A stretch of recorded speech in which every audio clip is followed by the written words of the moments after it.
Sebenarnya, kota hanya menginginkan setengah dari apa yang dikatakan Zhang Ruiqiang kepada Feng Yu. Tetapi para pemimpin kota tidak memahami Feng Yu dan juga Zhang Ruiqiang. Zhang Ruiqiang tahu bahwa Feng Yu sedang terburu-buru untuk memulai pabrik mobil ini dan dia ingin mendapatkan lebih banyak keuntungan untuk kota. Feng Yu baru saja menjual beberapa pesawat dan mendapat untung yang cukup besar. Jumlah ini seharusnya tidak menjadi masalah baginya. Pada akhirnya, Feng Yu menyerah. Kota akan menggunakan sebidang tanah ini sebagai dana untuk disuntikkan ke perusahaan mesin. Feng Yu akan menggunakan teknologi, jalur produksi, dan sejumlah uang. Fu Guangzheng juga menyuntikkan dana bagiannya ke perusahaan. Tapi saham City telah turun menjadi 28%. Saham Feng Yu dan Feng Xingtai meningkat menjadi 56%. Zhang Ruiqiang minum secangkir besar teh. Dia akhirnya menyelesaikan tugas yang diberikan kepadanya oleh kota dan kota masih memiliki 3% saham lebih dari yang mereka harapkan. Mereka mengharapkan saham mereka turun menjadi 25%. Setelah minum tehnya, Zhang Ruiqiang memperhatikan Feng Yu menatapnya. "Mengapa kamu masih di sini? Kau masih ingin aku mentraktirmu makan siang?" Jika itu adalah investor lain, Zhang Ruiqiang akan menawarkan untuk makan bersama setelah kesepakatan bisnis mereka. Tapi tidak untuk Feng Yu. "Wali kota Zhang, kami telah menyelesaikan urusan resmi kami. Aku tiba-tiba teringat beberapa masalah pribadi." Kepentingan pribadi. Zhang Ruiqiang dengan waspada memandang Feng Yu. "Masalah pribadi apa yang harus Anda diskusikan dengan saya? Bocah ini pasti berpikir untuk menggunakanku lagi. Apa yang ingin dia jual kali ini?" "Tidak mungkin. Sama sekali tidak mungkin. Wali kota Zhang, selain bisnis, kami dianggap sebagai teman. Saya juga telah membantu Anda dengan pabrik tembakau kota. Saya mendengar bahwa rokok eksklusif terjual habis begitu masuk ke rak. Semua ini karena aku. Kamu masih berani membicarakan ini. Semua orang di kota membicarakan ini. Mereka mengatakan bahwa rokok eksklusif itu diproduksi untuk kita dan jumlah rokok yang kita hisap dalam setahun bernilai sebuah bangunan. Kamu dan ide bodohmu." Zhang Ruiqiang sangat marah. Rokok eksklusif kota Bing ini terjual lebih baik dari yang diharapkan. Namun, itu memiliki pengaruh negatif. Reputasi pemerintah kota telah hilang. Wali kota Zhang, semakin kamu mencoba untuk menghentikan orang membicarakannya, semakin banyak rumor ini akan menyebar. Mengapa tidak Anda semua mulai merokok jenis rokok ini dan berhenti membeli rokok merek Hongshan? Ini juga akan mendukung produk lokal. Zhang Ruiqiang terlalu tidak berpengalaman. Dia ingin menghentikan orang membicarakan hal ini, tetapi semakin dia mencoba mencegah orang menyebarkan rumor ini, semakin cepat rumor itu menyebar. Bahkan jika dia benar-benar mengisap rokok ini, apa yang bisa dilakukan orang-orang itu? Lebih jauh, itu untuk pabrik lokal dan yang paling penting adalah para pemimpin tahu mengapa Anda melakukan ini. Zhang Ruiqiang membuka lacinya dan mengeluarkan sebungkus rokok eksklusif. "Kamu pikir kami tidak melakukan apa yang baru saja kamu katakan? Tetapi orang-orang itu menyebarkan desas-desus bahwa rokok yang kami hisap lebih baik dan berbeda dari yang dijual pabrik. Rokok yang kami hisap lebih baik dan lebih mahal." Feng Yu ingin tertawa. Lucu melihat Zhang Ruiqiang disalahkan. Ini tidak seperti pemimpin masa depan kota Bing yang dia lihat di masa depan. Feng Yu menahan keinginannya untuk tertawa dan berkata, "Sebenarnya, pabrik baju, pabrik bir, dan pabrik lainnya di kota Bing kami juga dapat menggunakan metode ini. Buat beberapa barang eksklusif. Biarkan orang-orang itu pergi dan tebak untuk siapa barang-barang itu diproduksi secara eksklusif.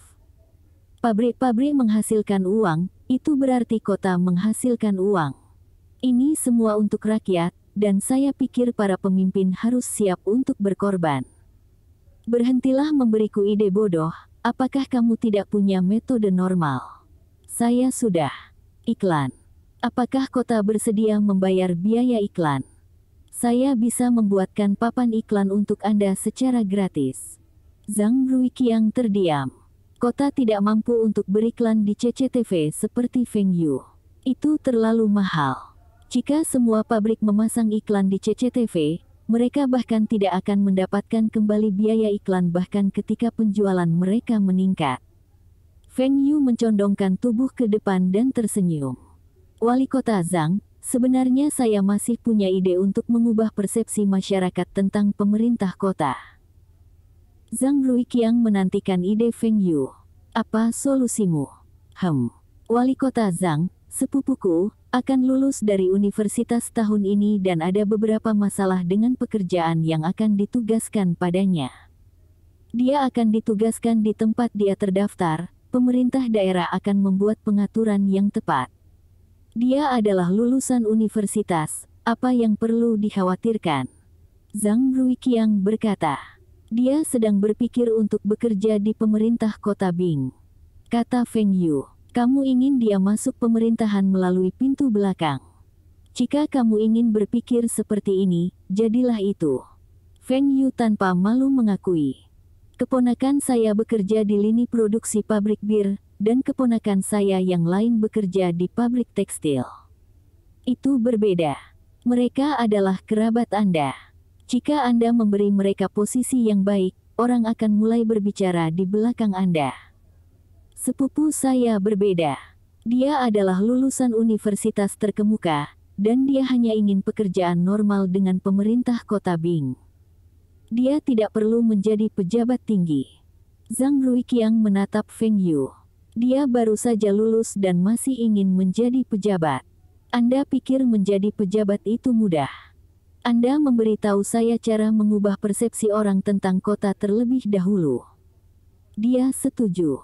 Feng Yu sangat gembira, dan dia dengan cepat berkata, sebenarnya, Anda dapat melaporkannya di berita bahwa rokok eksklusif kota Bing ini adalah merek rokok yang menargetkan kota Bing. Rokok ini khusus untuk Bing City. Bukankah itu menyelesaikan semua masalahmu? Zhang Ruiqiang memandang Feng Yu. Feng Yu menyuruhnya untuk menurunkan statusnya dan menipu penduduk. Ini mungkin ide yang bagus tapi dia adalah wakil wali kota, dan dia akan kehilangan muka jika dia melakukan itu. Omong kosong apa? Ini solusimu. Itu pasti akan menyelesaikan masalahmu. Mustahil. Zhang Ruiqiang menolak ide ini. Bahkan jika dia setuju, para pemimpin lain tidak akan menerimanya. Ada solusi lain. Anda dapat beriklan di surat kabar tentang pabrik bir yang memperkenalkan jenis baru bir eksklusif kota Bing. Pada saat yang sama, Anda dapat meningkatkan citra pemerintah. Mata Zhang Ruiqiang tumbuh lebih lebar. Metode ini dapat menghentikan rumor dan juga meningkatkan citra pemerintah kota Bing. Penjualan pabrik bir juga akan meningkat. Metode ini dapat dipertimbangkan. Dalam pertemuan tersebut, para pemimpin dapat mendiskusikan hal ini. Metode ini harus disetujui. Kemudian Anda memberikan saya rincian kerabat Anda. Tapi dia hanya akan menjadi pegawai biasa. Tidak lebih dari itu. Pemerintah kota juga akan merekrut lebih banyak staf tahun ini. Lulusan universitas adalah yang mereka inginkan. Tidak perlu nanti. Saya memiliki semua rincian dengan saya sekarang. Saya akan meninggalkan ini dengan Anda. Terima kasih atas bantuan Anda. Zhang Ruiqiang. Tidakkah Anda tiba-tiba memikirkan masalah pribadi ini? Mengapa Anda memiliki rinciannya dengan Anda? Anda telah merencanakan ini dari awal. Aku tertipu olehmu lagi. Bab 282. Manajer Zhao, Manajer Mei sudah kembali. Oh, bagaimana negosiasinya? Pemerintah kota Bing harus menyetujui persyaratan kita, kan? Manajer Zhao bertanya sambil menikmati tehnya. Manajer Zhao, Manajer Mei tidak terlihat benar. Saya pikir dia mungkin mengalami beberapa masalah dengan negosiasi. Apa? Masalah apa? Di manakah lokasi Mei Fangwu? Minta dia masuk sekarang. First Automobile Works, produsen mobil terbesar di China. Mereka bahkan tidak berhasil mengambil alih 2 pabrik kecil di kota Bing. Mustahil. Kondisi yang mereka tawarkan ke kota Bing cukup menarik, dan 2 pabrik itu hampir tutup. Kota Bing menginginkan lebih banyak uang. Pemerintah kota Bing seharusnya tidak mengambil risiko seperti itu. Manajer Zhao, aku telah mengecewakanmu. Saya telah mengecewakan First Automobile Works. Negosiasi gagal. Mei Fangwu menghela nafas dan berkata, gagal. Mengapa? Harga tidak benar. Bukankah aku sudah memberitahumu untuk lebih fleksibel? Manajer Zhao sangat marah. Bahkan jika negosiasi gagal, Anda tidak boleh kembali secepat ini. Anda harus tinggal di sana dan mencoba lagi. Manajer Zhao, kita tidak punya peluang lagi. Bing City akan memulai proyek mobil mereka sendiri. Apa? Bing City akan memproduksi mobil mereka sendiri. Apakah mereka gila? Manajer Zhao terkejut. Kota Bing terletak sangat dekat dengan kota Ji dan apakah mereka mencoba bersaing dengan First Automobile Works? Dari mana mereka mendapatkan kepercayaan diri untuk bersaing dengan First Automobile Works? Ini akan bersaing dengan produsen mobil terbesar China. Manajer Zhao, Anda tahu tentang perusahaan mesin kota Bing yang jual motor. Itu adalah perusahaan yang akan memulai proyek mobil. Saya mendengar bahwa mereka telah membeli jalur produksi dan teknologi dari Uni Soviet. Mereka membersihkan sebidang tanah untuk membangun pabrik. Perusahaan sepeda motor mencoba membuat mobil. Bahkan dengan teknologi Uni Soviet, mobil apa yang bisa mereka produksi? Mobil lebih kompleks daripada sepeda motor. Selanjutnya, apakah mereka menganalisis pasar mobil? Mereka mendirikan pabrik mobil berdasarkan dorongan hati. Kemudian kita akan menghentikan semua negosiasi dengan kota Bing dan menunggu sampai pabrik mobil mereka tutup. Mereka akan datang memohon kita untuk mengambil alih pabrik itu. Manajer Zhao menggebrak meja, menumpahkan teh. Sebuah proposal basah oleh teh. Semuanya, diamlah. Biarkan aku mengatakan sesuatu. Beberapa orang menertawakan kami ketika mereka tahu kami akan memproduksi mobil. Ada juga orang yang mengatakan bahwa kami telah membeli teknologi mobil yang sudah ketinggalan zaman dan kami hanya dapat membuat mobil di balik pintu tertutup. Bahkan jika kita bisa memproduksi mobil, tidak akan ada yang mau membeli. Tapi saya memberitahu Anda semua untuk mengabaikan semua suara ini. Anda semua tidak perlu khawatir. Kami telah mempekerjakan desainer dan insinyur terbaik. Kami juga memiliki dana yang cukup. Mobil Songjiang kami akan menjadi mobil paling populer di China. Li Mingde berada di atas panggung berbicara dengan para pekerja perusahaan mesin. Dia mencoba membujuk para pekerja untuk secara sukarela pindah ke pabrik mobil baru. Pabrik baru ini terletak di bagian barat kota Bing, dan sangat pedesaan meskipun mereka akan mendapatkan gaji yang sama, para pekerja tidak mau pergi ke sana. Mereka telah mendengar bahwa perusahaan mesin dan karyawan pabrik sepeda motor akan segera mendapatkan kenaikan gaji. Bahkan jika mereka akan mendapatkan gaji yang sama sekarang, bagaimana dengan masa depan? Mereka khawatir jika pabrik mobil gagal, mereka tidak akan mendapatkan posisi mereka saat ini ketika mereka dipindahkan kembali. Setiap bengkel memiliki skala gaji dan bonus yang berbeda. Penjualan sepeda motor dan mesin pertanian adalah yang tertinggi di China. Juga, bagaimana mobil mereka bisa bersaing dengan First Automobile Works? Li Mingde merasa malu ketika tidak ada yang mengatakan apa-apa. Dia berbalik dan melihat beberapa pekerja yang dia ajak bicara sebelumnya. Segera orang itu melangkah maju dan berteriak, "Manajer Li, saya bersedia pergi ke pabrik mobil." "Manajer Li, saya juga bersedia pergi ke pabrik baru. Saya percaya bahwa dengan kepemimpinan Anda, kita pasti bisa memenangkan First Automobile Works. Saya juga bersedia pergi. Ini untuk negara. Kita harus merebut kembali pangsa pasar mobil dari Jepang itu. Kami akan bekerja keras dan memproduksi mobil kami sendiri." Feng Yu sedang menonton dari samping. Orang-orang ini lepas kendali. Mereka mulai berbicara tentang patriotisme dan omong kosong lainnya. Tapi sepertinya ini lebih efektif daripada pidato dari Lee Mingde. Beberapa pekerja bersedia pergi ke pabrik baru. Namun, jumlah pekerja itu tidak cukup. Sekarang, ekonomi China masih belum berjalan dengan baik. Banyak perusahaan milik negara sedang mengalami restrukturisasi, dan ada banyak kota dengan banyak pekerja yang menganggur. Kota Bing berbeda. Di kota Bing, ada banyak pekerjaan yang tersedia tetapi tidak cukup pekerja. Dalam kehidupan Feng Yu sebelumnya, pekerja kota Bing di pabrik penerbangan, pabrik motor, perusahaan mesin dan perusahaan milik negara lainnya bekerja selama 1 hari dan beristirahat selama 2 hari. Sekarang, itu berbeda. Semua pabrik beroperasi dengan kapasitas penuh. Banyak produk dari industri ringan diekspor ke Uni Soviet oleh Feng Yu. Di masa lalu, pekerja dari pabrik yang lebih besar harus pensiun sebelum anak-anak mereka dapat mengambil alih pembukaan itu.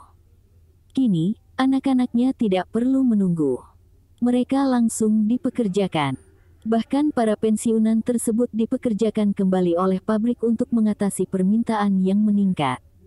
Zhang Ruiqiang ingin Feng Yu mempekerjakan penduduk kota Bing terlebih dahulu. Tapi sekarang, masalahnya adalah tidak ada seorang pun dari kota Bing yang mau menerima tawaran itu. Orang-orang yang bersedia mengambil pekerjaan itu adalah pensiunan sejati, dan mereka tidak akan mampu mengatasi beban kerja yang berat atau mereka yang tidak memiliki pengalaman. Sekarang, sebagian besar pabrik sebagian besar setengah otomatis, dan mereka yang tidak memiliki pengalaman berbeda dengan mereka yang dibesarkan di asrama pabrik. Pabrik adalah taman bermain mereka, dan bahkan jika mereka menemui beberapa masalah yang berhubungan dengan pekerjaan, mereka bisa pulang dan bertanya kepada orang tua mereka. Orang luar ini berbeda. Mentor mereka mungkin tidak mau mengajari mereka segalanya dan orang tua mereka tidak akan bisa mengajari mereka. Lebih sulit untuk melatih orang-orang ini. Sepertinya Feng Yu hanya bisa mencoba memburu pekerja berpengalaman dari pabrik milik negara lainnya. Ada terlalu sedikit pekerja yang ingin dipindahkan ke pabrik baru. First Automobile Works tampaknya memiliki banyak pekerja pensiun dini. Feng Yu tiba-tiba teringat bahwa First Automobile Works juga memiliki sistem yang sama. Begitu pekerja mencapai usia tertentu, mereka akan membiarkan anak-anak mereka mengambil alih posisi mereka. Itu adalah sistem yang sama dengan kota Bing. Beberapa dari pensiunan pekerja berpengalaman itu dipindahkan ke pabrik lain, dan beberapa datang ke kota Bing untuk mencari pekerjaan. Mereka mungkin tidak memenuhi syarat untuk pekerjaan lain, dan gaji mereka tidak akan tinggi. Tetapi untuk pabrik mobil baru, mereka akan lebih dari sekadar memenuhi syarat. Lee Mingde hendak memberitahu Feng Yu bahwa tidak ada cukup pekerja yang bersedia dipindahkan atas kemauan mereka sendiri. Dia ingin berdiskusi dengan Feng Yu jika mereka harus memindahkan beberapa pekerja dengan paksa. Mereka tidak dapat menunda operasi pabrik baru. Feng Yu tersenyum dan menepuk bahu Lee Mingde. Manajer Lee, bagaimana menurutmu jika kita pergi ke suatu tempat dekat pabrik First Automobile Works untuk merekrut pekerja? Perekrutan di dekat First Automobile Works. Siapa yang kita rekrut? Itu para pekerja yang sudah pensiun dini. Selama mereka tidak dipaksa pensiun, kami bisa mempekerjakan mereka. Mata Lee Mingde melebar. Ini akan menjadi tamparan bagi First Automobile Works. Anda akan bersaing dengan mereka untuk pasar mobil, dan sekarang Anda ingin mengadakan pembicaraan perekrutan di depan pintu mereka. Apakah Anda tidak takut mereka memukuli Anda? Manajer Feng, apakah kita benar-benar perlu melakukan ini? Lee Mingde menelan ludahnya dan bertanya. Tentu saja. Bukankah mereka mengatakan bahwa kita sedang membangun mobil di balik pintu tertutup? Bagus. Kemudian kami akan menggunakan pekerja mereka untuk membuat mobil. Jika mereka mau, mereka dapat mempekerjakan kembali semua pekerja pensiunan itu. Kami akan melakukan ini. Bab 283. Manajer Zhao, Sesuatu yang buruk sedang terjadi. Sesuatu terjadi di bengkel. Manajer Zhao berdiri. Akan buruk jika sesuatu terjadi di bengkel tepat setelah tahun baru Imlek. Tidak, bengkelnya baik-baik saja. Semua produksi berjalan lancar. Manajer Zhao duduk lagi dan menyesap cangkir tehnya. Mengapa Anda berteriak ketika semua bengkel beroperasi dengan lancar? Apa yang terjadi? Katakan padaku. Manajer Zhao, tolong lihat pintu masuk pabrik kami. Ada seseorang yang datang ke pabrik kami untuk membuat masalah. Manajer Zhao mengerutkan kening. Siapa yang berani membuat masalah di luar pabrik FAW? Dia telah melunasi semua gaji pekerjanya, dan dia telah mengumumkan kenaikan gaji mulai bulan Maret. Siapa yang masih akan membuat masalah untuknya? Tidak ada yang membuat masalah. Seseorang sedang merekrut pekerja di gerbang utama pabrik kita. Apa katamu? Merekrut. Manajer Zhao memiliki ekspresi luar biasa di wajahnya. Siapa yang akan merekrut pekerja dari FAW? Dengan keuntungan yang diberikan pabrik kepada para pekerja, siapa yang mau keluar? Selama ini, FAW mempekerjakan pekerja dan tidak pernah ada orang lain yang datang ke FAW untuk mempekerjakan pekerja. Ketika manajer Zhao berjalan ke gerbang utama, dia melihat penjaga keamanan berdebat dengan beberapa orang asing. Apa yang terjadi?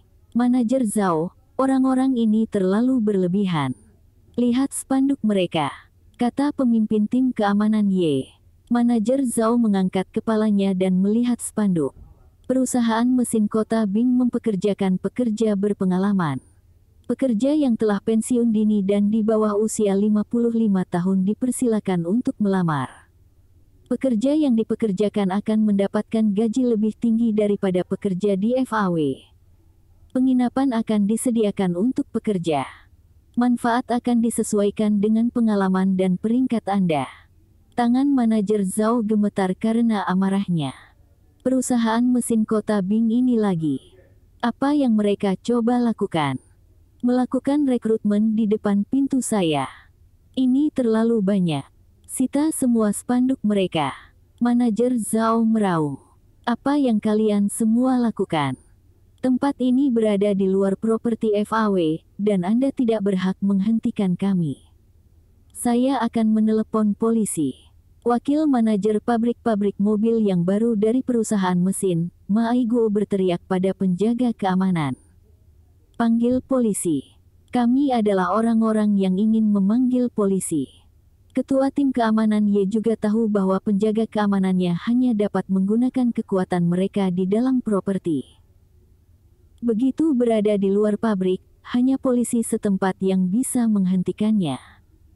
Namun, tidak ada yang berani menghentikan mereka di masa lalu ketika mereka memaksakan kekuatan mereka di luar gerbang utama mereka. Tapi hari ini, seseorang telah menunjukkan hal ini, dan dia mulai ragu.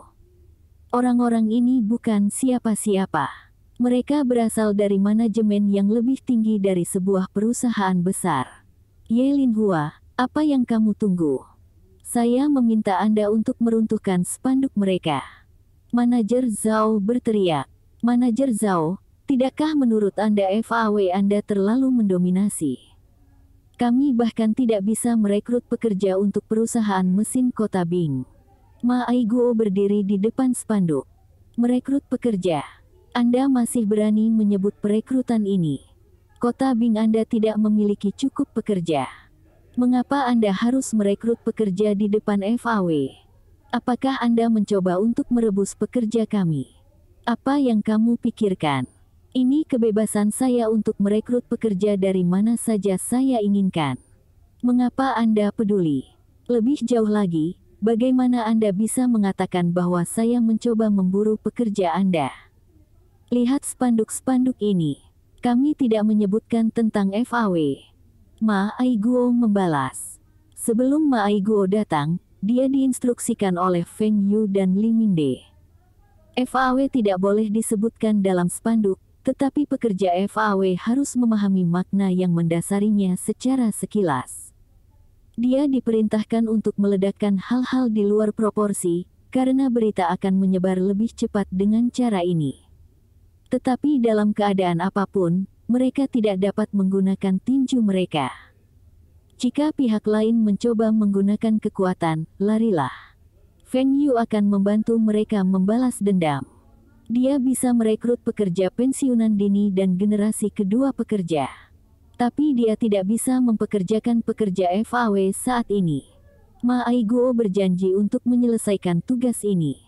Dia akan merekrut setidaknya 30 pekerja berpengalaman, dan pekerja akan setidaknya kelas 4.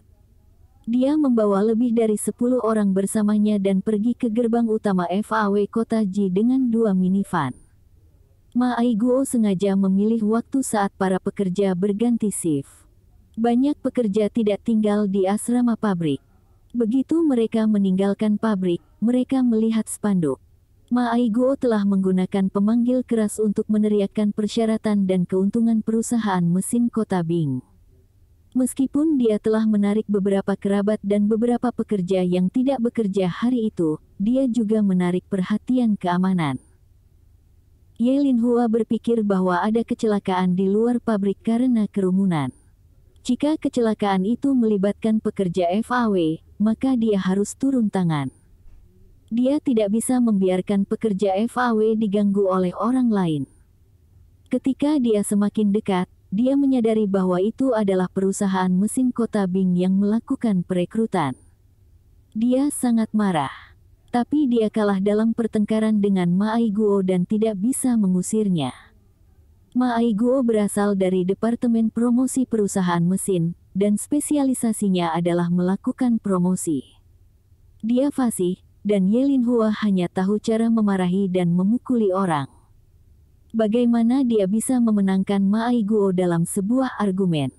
Ye Linhua melihat manajer Zhao, dan dia diperintahkan untuk meruntuhkan spanduk, tetapi dia tidak berani melakukannya karena itu akan menyalahgunakan wewenangnya. Jika pihak lain adalah warga sipil biasa, dia pasti akan melakukan itu. Namun, pihak lain adalah wakil manajer. Dia mungkin mendapat masalah. Manajer Zhao menunjuk Ma Aiguo. Anda sedang merekrut pensiunan, dan Anda berdiri di luar pintu masuk utama FAW. Apa lagi yang harus kamu katakan? Ma Aiguo perlahan berkata. Manajer Zhao tidak mengenal hukum. Saya tidak menulis itu di spanduk. Ini adalah apa yang Anda asumsikan. Tentu saja, jika pensiunan pekerja Anda ingin bergabung dengan pabrik saya juga tidak bisa menahannya. Anda tidak bisa menyalahkan saya untuk itu. Mungkin manajer Zhao dapat kembali ke FAW dan mengumumkan kepada semua pekerja Anda bahwa mereka tidak dapat bergabung dengan perusahaan mesin Kota Bing. Bahkan jika mereka harus kelaparan atau mati karena kemiskinan, mereka juga tidak bisa bergabung. Ma Aiguo berdebat dengan manajer Zhao untuk sementara waktu, dan manajer Zhao tidak bisa lagi menoleransi dia. Manajer Zhao menoleh ke Ye Linhua dan memintanya untuk menggunakan pistolnya. Dia akan bertanggung jawab jika terjadi sesuatu. Ma Aiguo segera meminta anak buahnya untuk menyimpan semua spanduk dan pergi. Manajer Zhao tidak menyadari bahwa selama pertengkarannya dengan Ma Aiguo, seseorang diam-diam membagikan selebaran kepada beberapa pekerjanya. Sekarang, banyak pekerjanya tahu tentang perekrutan perusahaan mesin. Keesokan harinya, di meja ketua Serikat Pekerja FAW, ada setumpuk besar aplikasi pensiun dini. Apa yang terjadi? Mengapa begitu banyak orang yang mengajukan pensiun dini secara tiba-tiba? Pekerja ini berusia 54 tahun dan usia pensiun adalah 55. Anda bahkan tidak bisa menunggu 1 tahun. Ada perbedaan besar antara pensiun dini dan pensiun normal. Pekerja ini baru berusia 34 tahun. Apakah keluarga Anda bahkan memiliki seseorang untuk mengambil alih posisi Anda? Ketua serikat bertanya kepada sekretarisnya dan mencari tahu apa yang terjadi.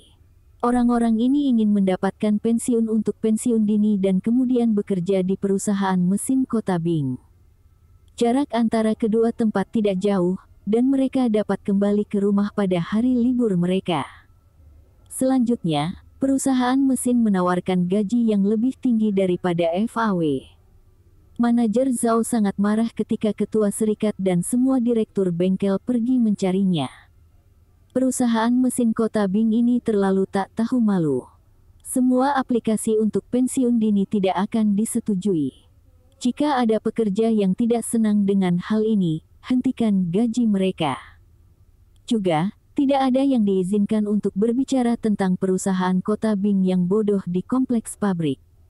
Jika ada yang berani menyebarkan berita tentang perusahaan itu, hentikan gajinya.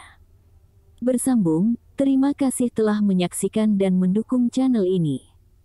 Selamat datang di Beetle Channel, semoga kita bahagia. Jangan lupa subscribe, like, komen dan share agar channel ini semakin berkembang. Terima kasih. Novel jenius luar biasa. Bab 284. Setengah bulan kemudian, Feng Yu melihat laporan dari Ma Aiguo, dan dia senang dengan penampilannya. Dia berhasil merekrut lebih dari 50 pekerja berpengalaman, dan tingkat keterampilan mereka juga tinggi. Di antara para pekerja baru, ada 3 kelas 6 pekerja. Ini tidak terduga. Dengan pekerja yang dipindahkan dari perusahaan mesin dan pekerja pensiun dini lainnya dari pabrik lain di kota Bing, pabrik baru dapat memulai operasinya. Jika bukan karena pemimpin kota Ji Provinsi Lin yang memanggil wali kota kota Bing, mungkin ada lebih banyak pekerja dari FAW dan pabrik lain di sana. Ketika Zhang Ruiqiang tahu tentang kejadian ini, dia yakin bahwa ini pasti ide Feng Yu. Tidak ada orang lain yang akan merekrut pekerja dengan cara ini. Zhang Ruiqiang menelepon Li Mingde, dan Li Mingde berjanji untuk menghentikan perburuan pekerja dari pabrik provinsi tetangga. Lagi pula, dia telah mempekerjakan cukup banyak pekerja. Pabrik mobil juga telah memulai pembangunannya, dan seharusnya sudah siap pada bulan Agustus. Ini tidak terlalu cepat, tapi Feng Yu masih bisa menerimanya. Dia ingin menempatkan mobil barunya di pasar sebelum akhir tahun. Gelombang terakhir pesawat telah tiba di Bandara Kota Bing pada bulan April, dan semua maskapai mengambil pesawat mereka dan melakukan pembayaran. Nilai total kesepakatan pesawat ini lebih dari 1,5 miliar RMB. Keuntungan Feng Yu hampir 500 juta RMB. Semua pihak senang dengan kesepakatan ini. Maskapai penerbangan telah menghemat banyak uang dan mendapatkan sejumlah besar pesawat penumpang dengan harga murah. Pabrik penerbangan juga puas dengan mesin dan teknologinya. Mereka telah menghemat banyak pada RD mereka. Kedua pabrik penerbangan Uni Soviet juga senang. Mereka telah menjual semua pesawat mereka untuk banyak kebutuhan sehari-hari. Kebutuhan ini telah membantu pekerja mereka dan juga kantong para direktur pabrik. Feng Yu dan Kirilenko adalah pihak yang paling puas. Keduanya mendapatkan penghasilan paling banyak, dan mereka masih berperan sebagai orang baik. Tetapi Kirilenko merasa terganggu karena Feng Yu ingin membeli teknologi jet tempur Mikoyan MiG. Uni Soviet telah menjual jet Mikoyan MiG di masa lalu, tetapi teknologi inti dilindungi. Bahkan jika pesawat itu dibongkar, tidak ada cara untuk mendapatkan teknologinya. Tidak ada cara untuk meneliti teknologi. Jet Mikoyan MiG adalah jet tempur berharga Uni Soviet. Teknologi terlindungi dengan baik.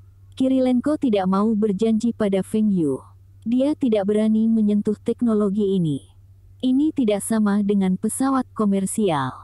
Dia tidak berada pada level di mana dia bisa mendapatkan akses ke teknologi Mikoyan MiG.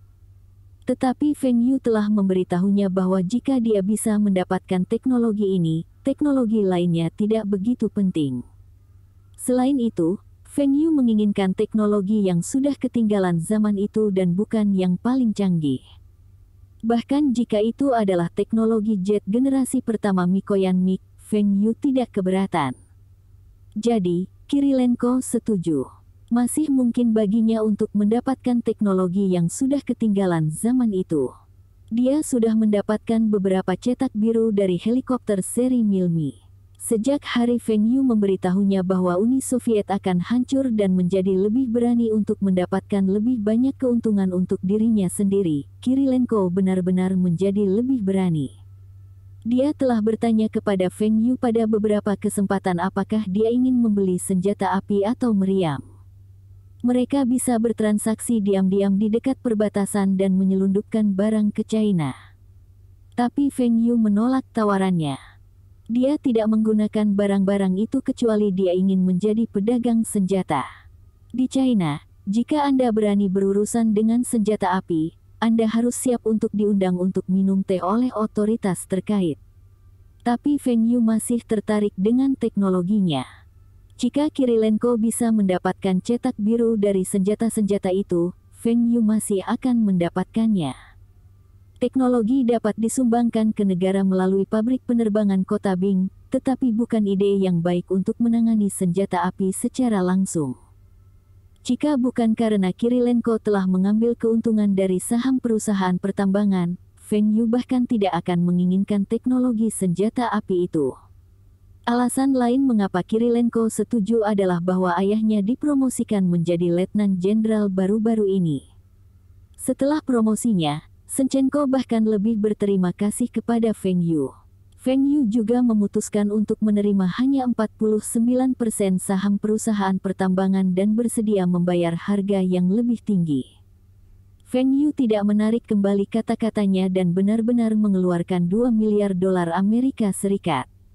Senchenko ingat bahwa Feng Yu tidak punya banyak uang ketika dia mendapatkan bantuan Kirilenko untuk mendapatkan pinjaman di Uni Soviet. Kenapa Feng Yu tiba-tiba punya begitu banyak uang? Hal ini membuat Senchenko percaya bahwa Feng Yu pasti terkait dengan para pemimpin top China. Untuk mendapatkan informasi yang lebih berguna di masa depan, Senchenko setuju untuk membantu Kirilenko mendapatkan beberapa teknologi untuk Feng Yu. Feng Yu sama sekali tidak tertarik dengan teknologi itu. Dia tidak menggunakan teknologi itu, dan yang bisa dia lakukan hanyalah menyumbangkan teknologi itu kepada pemerintah. Dia lebih tertarik pada mesin dan fasilitas industri berat Uni Soviet yang dijanjikan Kirilenko kepadanya. Tidak hanya mesin dan fasilitas industri berat yang dapat dijual, tetapi Feng Yu juga dapat menyimpan beberapa di antaranya untuk digunakan sendiri. Untuk memproduksi mobil, persyaratan bahannya sangat tinggi. Juga, setelah Feng Yu menjual tungku listrik bertenaga ultra tinggi ke pabrik penerbangan, beberapa pabrik besar telah mendekatinya untuk memesan tungku dan peralatan industri berat yang sama. Feng Yu telah meminta Wu Zigang untuk menerima perintah mereka secara lisan. Jika dia bisa mendapatkan fasilitas itu, dia pasti akan menjualnya kepada mereka. Lagi pula, keuntungan dari barang-barang ini sangat tinggi, dan Feng Yu tidak khawatir dia tidak dapat menemukan pembeli. Ada perbedaan besar antara Cina dan Uni Soviet mengenai industri berat, dan ada banyak keuntungan untuk mesin yang digunakan dalam industri ini. Tapi jangan berpikir bahwa dengan mesin Feng Yu yang diimpor dari Uni Soviet, China bisa mengejar Uni Soviet. Jika budaya saat ini tidak diubah, peralatan ini akan usang dalam beberapa tahun. Misalnya, perusahaan mesin pada masa-masa sebelumnya telah mendapatkan teknologi canggih dari Uni Soviet, dan mereka tidak pernah mempertimbangkan untuk mengembangkan teknologi lebih jauh. Para pemimpin di kota hanya ingin menarik keuntungan, dan jika bukan karena Feng Yu menjadi pemegang saham utama, perusahaan mesin akan ketinggalan zaman dalam 10 tahun. Tidak ada yang akan membeli produk mereka. Feng Yu tidak bisa mengendalikan pabrik lain, tetapi dia tidak akan membiarkan ini terjadi pada perusahaan mesin. Perusahaan mesin harus berada di depan yang lain, dan tujuannya adalah menjadikan perusahaan mesin sebagai perusahaan terbaik di dunia. Meskipun ini akan membutuhkan investasi besar-besaran, ini diperlukan untuk pertumbuhan perusahaan. Dengan cara ini, produk mereka akan memiliki keunggulan kompetitif di pasar. Baru-baru ini, ada banyak pengunjung ke kota Bing. Orang-orang ini berasal dari departemen pembelian pabrik-pabrik besar. Mereka telah mendengar bahwa ada beberapa mesin bekas Uni Soviet yang tiba di kota Bing. Mereka ada di sana untuk melihat apakah ada mesin yang dibutuhkan untuk pabrik mereka. Pemimpin negara kami, Jiang Daming, telah menerima undangan untuk mengunjungi Uni Soviet. Dia akan mengunjungi Uni Soviet pada tanggal 6 bulan ini. Zhang Ruiqiang sedang menonton berita, dan jantungnya berdebar kencang. Feng Yu telah meramalkan bahwa pemimpin China akan diundang untuk mengunjungi Uni Soviet dan itu menjadi kenyataan. Bahkan waktunya sudah tepat. Itu berarti Uni Soviet akan bubar tahun ini. Setelah berita itu, Zhang Ruiqiang pergi ke ruang belajarnya dan mengeluarkan laporan yang telah dia siapkan dan mulai membuat beberapa perubahan kecil. Besok, dia akan menyerahkan laporan ini ke pemerintah provinsi nomor 1, dan kemudian dia akan menerbitkannya di surat kabar harian rakyat. Zhang Ruiqiang, ini laporan penting yang kamu bicarakan. Benar-benar sampah. Anda mengatakan bahwa Uni Soviet akan hancur, saya bisa mengerti. Ekonomi Uni Soviet telah runtuh sekarang, dan banyak orang percaya bahwa Uni Soviet akan hancur. Tetapi Anda bahkan menyatakan waktu yang tepat dari disintegrasi. Kamu berbicara sampah. Pemerintah provinsi nomor 1 tidak senang dengan Zhang Ruiqiang. Dia menyukai pengabdian Zhang Ruiqiang pada pekerjaan dan kemampuannya. Tapi dia tidak pernah berharap Zhang Ruiqiang begitu bersemangat untuk mendapatkan pujian. Pemerintah provinsi nomor 1 dapat memahami ramalan Zhang Ruiqiang tentang disintegrasi Uni Soviet tetapi bahkan memprediksi waktu disintegrasi. Apakah itu mungkin? Bahkan para pimpinan di pemerintah pusat pun tidak bisa menganalisa perkiraan tanggal dengan intel yang mereka dapatkan. Bagaimana Zhang Ruiqiang bisa meramalkannya? Pemimpin, saya tidak mencoba membodohi publik. Saya memiliki sumber informasi saya sendiri. Silakan melalui laporan saya. Analisis saya tentang situasi ini tertulis dalam laporan. Dari mana sumber informasi Anda? Pemerintah provinsi nomor 1 penasaran. Zhang Ruiqiang tampaknya tidak mencari alasan untuk dirinya sendiri.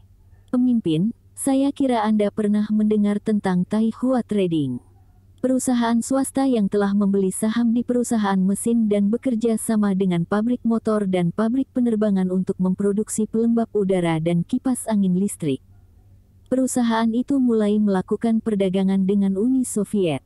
Saya telah mengenal general manajer perusahaan Feng Yu selama lebih dari 2 tahun. Mitra Uni Sovietnya adalah putra seorang perwira militer berpangkat tinggi di bawah Yeltsin. Siapa? Yeltsin. Betul sekali. Saat ini, di Uni Soviet, Yeltsin adalah kandidat favorit untuk menggantikan Mikhail Gorbachev.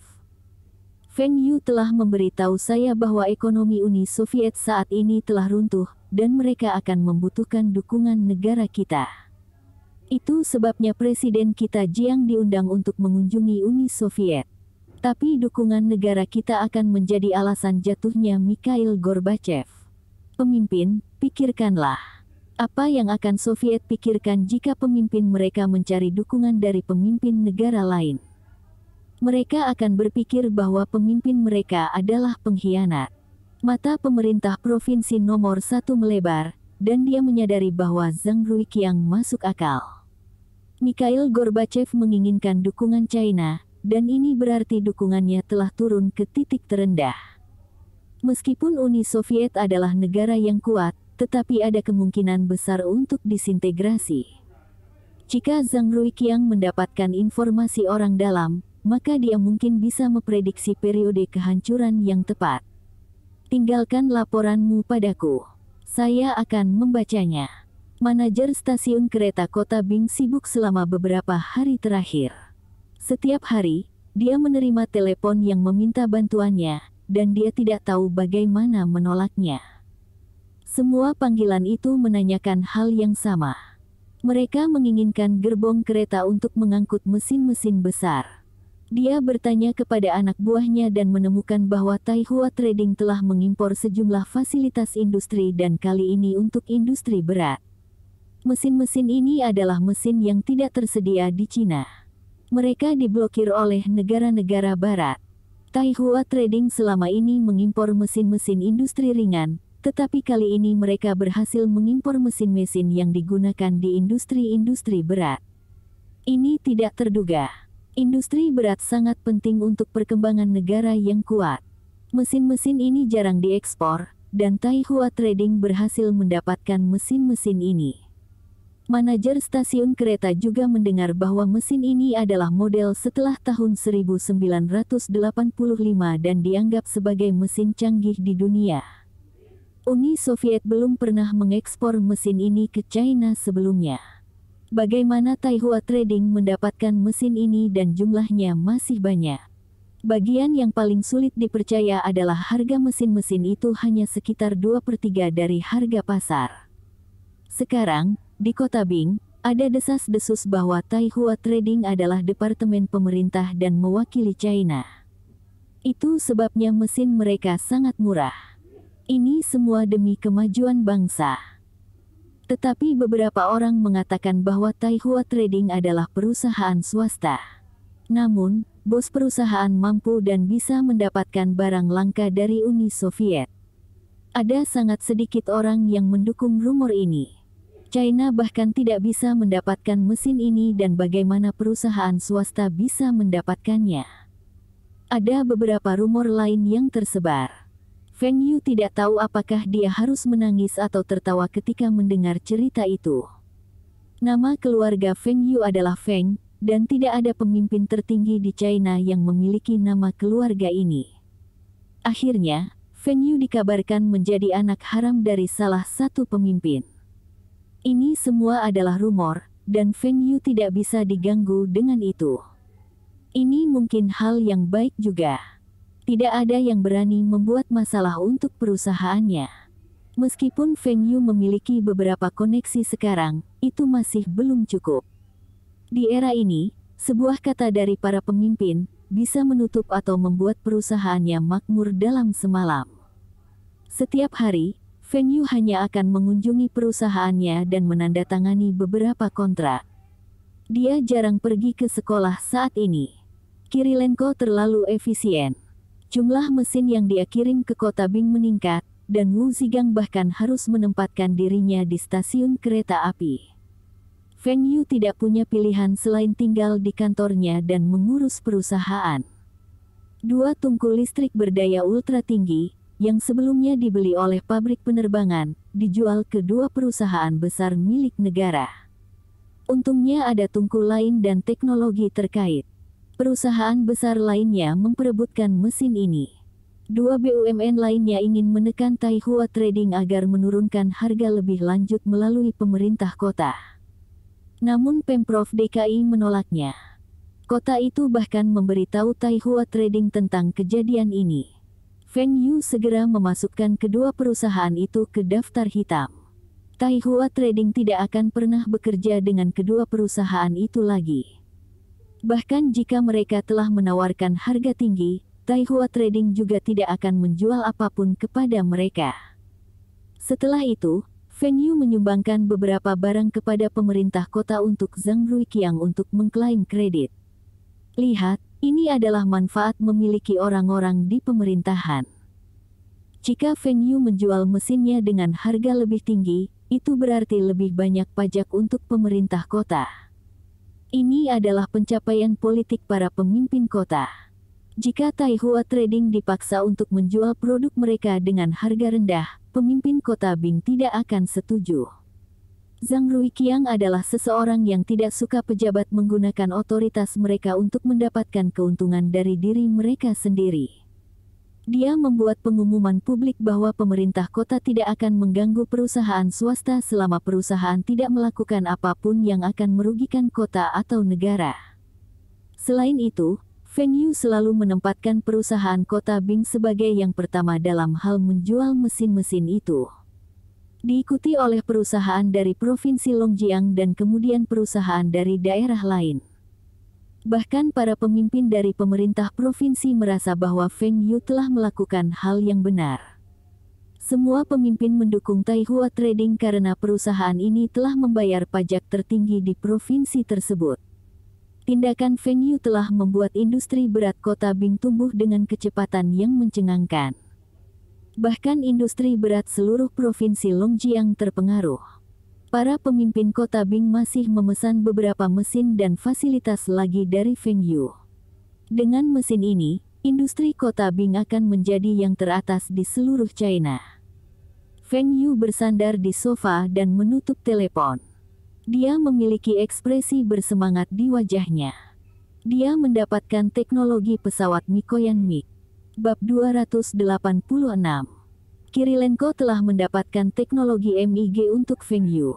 Teknologi ini adalah teknologi usang di Uni Soviet, tetapi bagi China, ini akan menghemat penelitian bertahun-tahun. Feng Yu segera mengirim teknologi ke Hong Haitao begitu dia menerima dokumen dari Kirilenko. Pada saat yang sama, Hong Haitao mengingatkan untuk memberinya semua teknologi terkait mobil yang dimiliki oleh pabrik penerbangan. Kali ini Hong Haitao tidak banyak bicara dan segera membiarkan anak buahnya menyiapkan semua dokumen untuk Feng Yu. Hong Haitao telah lama menunggu teknologi MiG ini. Manajer Feng, Anda bisa mendapatkan teknologi ini. Bisakah Anda juga mendapatkan teknologi pembuatan kapal dari Uni Soviet? Hu Haitao menatap Feng Yu. Feng Yu. Ini adalah teknologi terkait pesawat, dan itu sejalan dengan keahlian pabrik penerbangan Anda. Apa hubungannya teknologi pembuatan kapal dengan pabrik Anda? Tidak, aku tidak bisa mendapatkannya. Feng Yu menolak saran Hong Haitao. Kirilenko menjelaskan kepadanya bahwa pengaruh ayahnya hanya ada di tentara Uni Soviet. Untuk mendapatkan teknologi terkait pesawat dari Angkatan Udara, ayahnya telah membayar mahal untuk itu. Terlalu sulit bagi ayahnya untuk mendapatkan teknologi dari Angkatan Laut mereka. Feng Yu bisa memahami kesulitan Kirilenko, tapi mungkin Kirilenko masih punya caranya sendiri. Satu-satunya masalah adalah harga yang harus dia bayar sebagai imbalan atas teknologi dari Angkatan Laut Uni Soviet. Teknologi ini diberikan kepada pabrik penerbangan tanpa biaya, dan dia tidak dapat membayar untuk teknologi sepanjang waktu. Tentu saja, jika Feng Yu memiliki kesempatan untuk mendapatkan teknologi itu di masa depan, dia akan tetap mendapatkannya. Tapi dia tidak akan dengan sengaja meminta Kirilenko untuk mengambilkannya untuknya. Beberapa hari kemudian, Hong Haitao mengundang Feng Yu ke pabrik penerbangan lagi. Feng Yu bertanya-tanya mengapa Hong Haitao mencarinya. Dia masih menginginkan teknologi dari Angkatan Laut Uni Soviet. Feng Yu melihat seorang pria mengenakan seragam militer ketika dia memasuki kantor Hong Haitao. Dia melihat peringkatnya dan terkejut. Orang itu adalah seorang jenderal. Meskipun Hong Haitao juga mendapatkan manfaat yang setara dengan perwira tinggi, tetapi dibandingkan dengan jenderal sejati, dia bukan apa-apa. Siapa orang ini? Mungkinkah orang ini yang memintanya? Manajer Feng, ayo. Saya akan memperkenalkan Anda. Ini dari Jenderal Sen, dari Shenyang. Jenderal Sen, ini manajer Feng, Feng Yu. Hong Haitao dengan hangat memperkenalkan kedua belah pihak. Feng Yu dan Jenderal Sen saling memandang tetapi tidak mengatakan sepatah kata pun. Feng Yu bertanya-tanya mengapa jenderal ini mencarinya. Mungkinkah ini perintah dari atas? Brengsek. Saya telah berkontribusi begitu banyak untuk negara ini, mereka tidak boleh terlalu banyak. Jika saya marah, saya akan mencari solusi lain. Jenderal Sen menatap Feng Yu dengan hati-hati. Dia telah menyelidiki Feng Yu. Feng Yu tidak memiliki latar belakang. Tak satu pun dari kerabatnya sampai 3 generasi sebelum dia adalah pejabat. Ini berarti bahwa anak ini telah membangun karirnya dengan kemampuannya sendiri. Jenderal Sen memikirkan putranya. Putranya tidak bisa dibandingkan dengan anak ini. Manajer Feng, bagaimana kabarmu? Jenderal Sen mengulurkan tangannya untuk berjabat tangan. Feng Yu terkejut. Jenderal ini tidak mengudara. Dia tidak sombong seperti yang dia bayangkan. Senang bertemu denganmu, Jenderal Sen. Apakah Anda mencari saya? Jika Anda mencari teknologi Angkatan Laut Uni Soviet, saya minta maaf. Saya tidak bisa membantu Anda. Saya bersedia berkontribusi untuk negara, tetapi saya masih belum siap untuk mengorbankan hidup saya untuk negara. Kata Feng Yu. Dia ingin menjelaskan semuanya sebelum Jenderal Sen memintanya untuk mendapatkan teknologinya. Hahaha. Manajer Feng memang menarik seperti yang dikatakan Direktur Ho kepadaku. Jangan khawatir. Selama Anda mematuhi hukum, negara kami tidak akan memaksa Anda. Saya di sini hari ini untuk bertemu dengan Anda. Saya ingin bertemu dengan orang yang telah mengimpor begitu banyak teknologi canggih ke China. Saya ingin melihat orang seperti apa Anda. Jawaban Jenderal Sen mengejutkan Feng Yu. Tidak memaksaku. Ini dapat menghemat banyak masalah. Tapi pertemuan hari ini seharusnya tidak sesederhana itu. Apakah Jenderal Sen kecewa setelah bertemu denganku? Feng Yu bercanda. Saya tidak kecewa, tapi saya kagum. Anda masih sangat muda, namun Anda telah memberikan begitu banyak kontribusi untuk bangsa. Aku tidak bisa dibandingkan denganmu. Saya pikir tidak ada orang lain di China yang bisa dibandingkan dengan Anda. Pujian ini terlalu berlebihan untuk ditangani Feng Yu. Namun, Feng Yu sangat gembira. Andai saja orang tuanya ada di sana untuk mendengar jenderal ini memujinya. Jenderal Sen, Anda menyanjung saya. Bagaimana dengan ini? Hari ini saya akan memperlakukan Anda. Ayo pergi ke restoran Moskow yang baru dibuka di bagian timur kota. Batuk. Ho Haitao mencoba mengingatkan Feng Yu tentang keberadaannya di dalam ruangan. Ini adalah pabrik penerbangan. Seharusnya bukan Feng Yu yang memperlakukan Jenderal Sen. Ada apa dengan Jenderal Sen ini juga? Kenapa dia tidak masuk ke topik utama? Jika dia melanjutkan pembicaraan ini, Feng Yu yang licik ini tidak akan membiarkan mereka memiliki kesempatan untuk memintanya melakukan sesuatu. Manajer Feng, sebenarnya Jenderal Sen datang ke sini untuk beberapa hal. Kita bisa membicarakan makan malam nanti. Alis Feng Yu berkedut. Tetap saja, berani mengatakan kamu tidak punya motif untuk bertemu denganku. Jika Anda tidak memiliki motif, mengapa Anda datang ke kota Bing jauh-jauh dari Shenyang? Hanya untuk bertemu denganku. Omong kosong. Jenderal Sen mengeluarkan lencana dari sakunya dan menyematkannya di dada Feng Yu. Feng Yu terkejut. Apa artinya ini? Anda memberi saya penghargaan. Apakah saya seorang anak? Saya telah membawa begitu banyak barang bagus untuk negara, dan Anda hanya memberi saya lencana.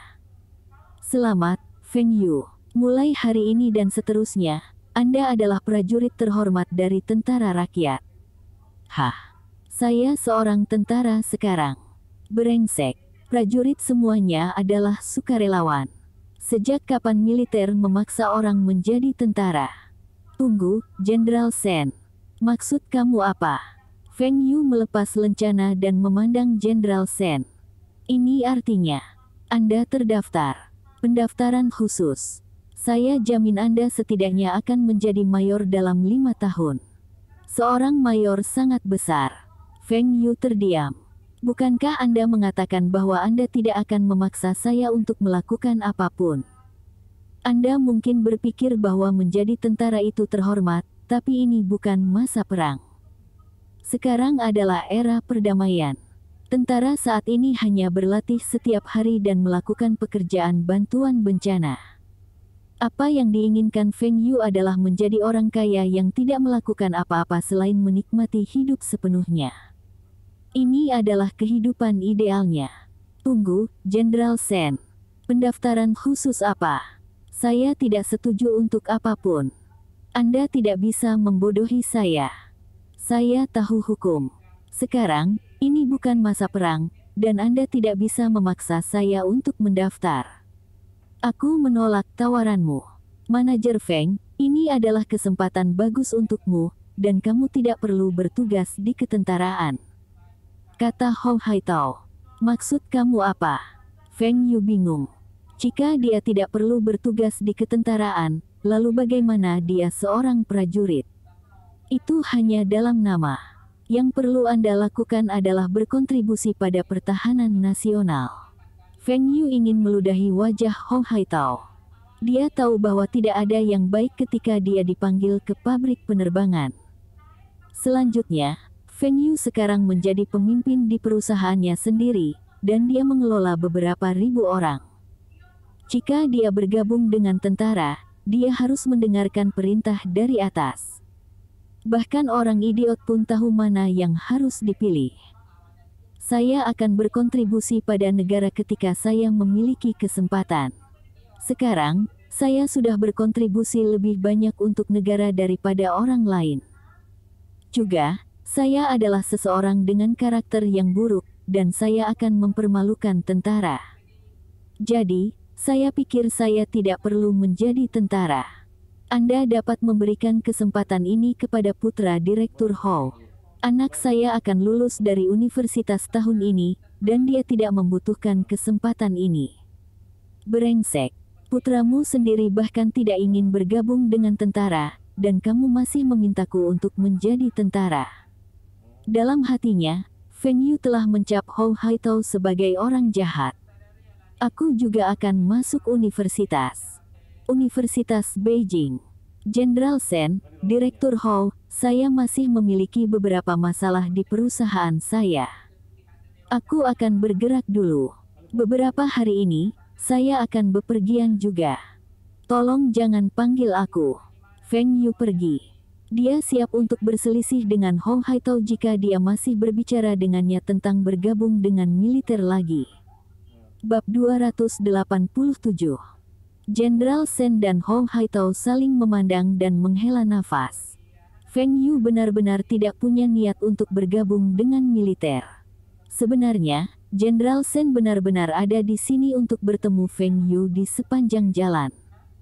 Alasan utama mengapa dia berada di kota Bing adalah untuk berbicara dengan Hong Haitao. Hong Haitao juga menantikan Jenderal Sen.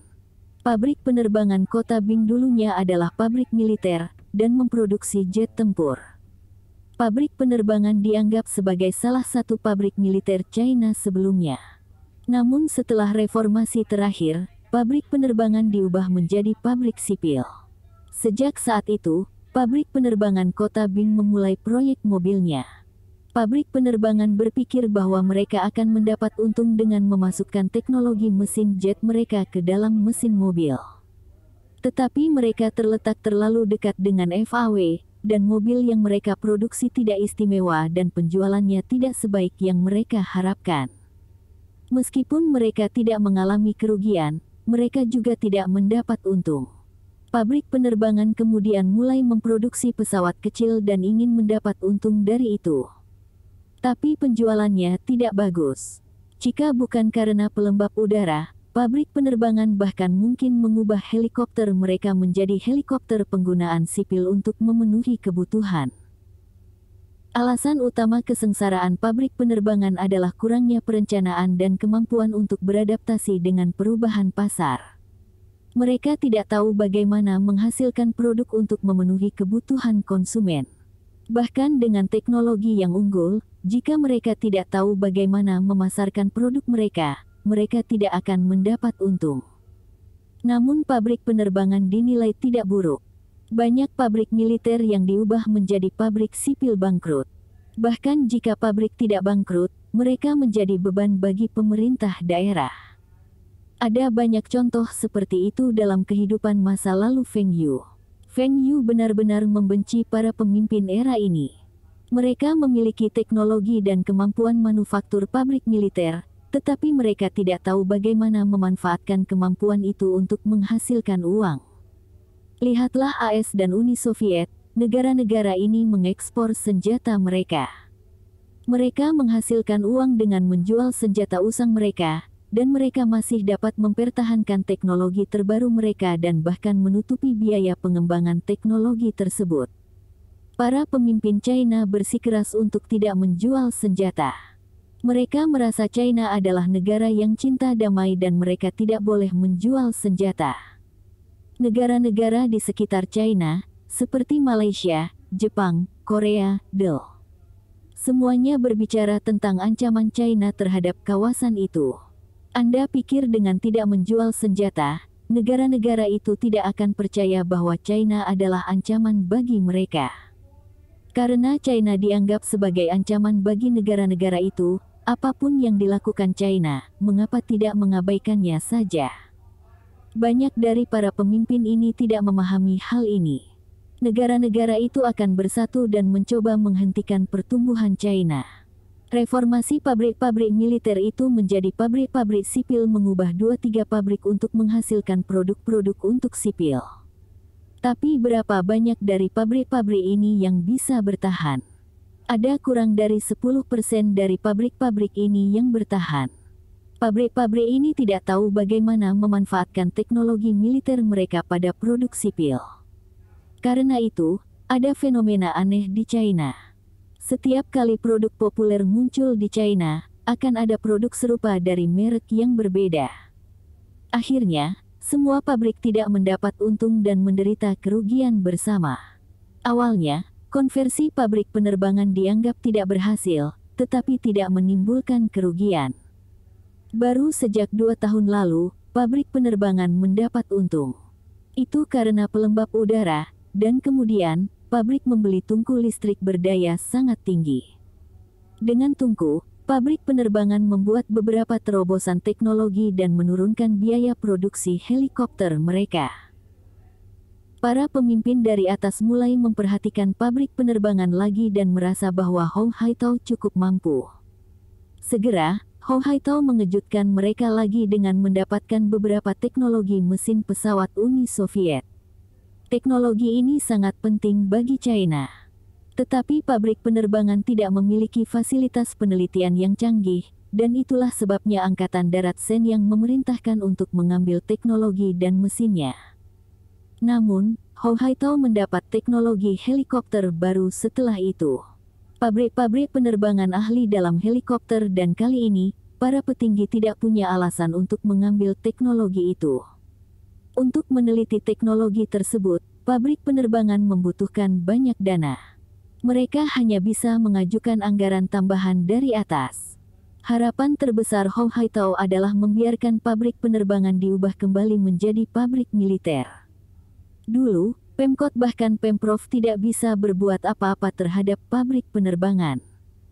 Sekarang, bahkan Pemkot bisa ikut campur dalam akuisisi sebidang tanah pabrik penerbangan.